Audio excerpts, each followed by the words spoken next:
Is the US dollar truly eternal? Today, we explore Kenneth Rogoff's latest book, Our Dollar, Your Problem, to find the answer. Over the past 70 years, how did the dollar rise to global dominance? What challenges does it now face, and what future awaits the global monetary system? Let's take a deep dive. After World War II, the war-ravaged world yearned for a stable monetary system. At the 1944 Bretton Woods Conference, the US dollar was chosen as the world's reserve currency, pegged to gold. This system played a crucial role in rebuilding global economies and cemented America's financial influence. In 1971, President Nixon ended the dollar's convertibility to gold, effectively dismantling the Bretton Woods system. U.S. Treasury Secretary John Connally famously remarked, "It's our dollar, but your problem." His words underscored the asymmetric power of the dollar, and a warning that the world might need to reduce its reliance on it. Since then, many have tried to challenge the dollar's supremacy: the Japanese yen in the 1980s, the Soviet ruble during the Cold War, and the euro after 1999. Yet none met all three criteria of a true reserve currency: stability, liquidity, and trust. Rogoff brings the insights of a former IMF chief economist and Cold War-era chess prodigy.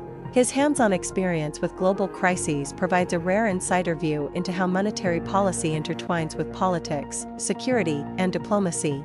Emerging in the 21st century are new threats: China's renminbi and digital cryptocurrencies. The yuan's international role is growing, aided by its inclusion in the IMF's SDR basket, but capital controls and lack of trust remain hurdles. Meanwhile, cryptocurrencies like Bitcoin offer decentralization and innovation, but suffer from volatility and limited adoption. Rogoff describes the dollar's unique status as an extraordinary privilege.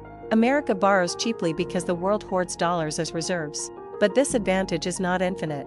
Rising debt and political risk could eventually erode the very trust that underpins this privilege. The U.S. federal debt now exceeds 120% of GDP, with deficits widening rapidly. This raises concerns about the dollar's long-term reliability and puts upward pressure on bond yields. Fiscal recklessness and political gridlock pose serious threats to the dollar's global standing. During the Trump administration, protectionism and repeated fiscal stimulus undermined fiscal discipline. Rogoff identifies this era as a turning point, where long-term trust in the dollar began to fray. Political instability, he warns, could become the dollar's greatest enemy. We're now entering a multipolar era. The rise of China, digital currency experiments, regional trade settlement systems, and BRICS-led initiatives all signal fragmentation. While Rogoff calls dollar doom exaggerated, he concedes the unipolar monetary order is fading, and a new pluralist structure may emerge. Rogoff proposes two main solutions.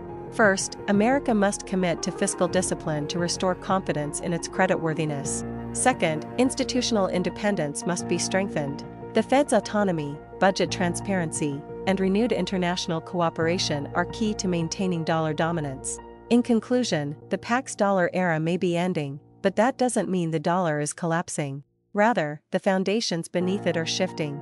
Rogoff leaves us with both a warning and a choice: we must reform to adapt. The future will belong to those who prepare for a world beyond dollar hegemony.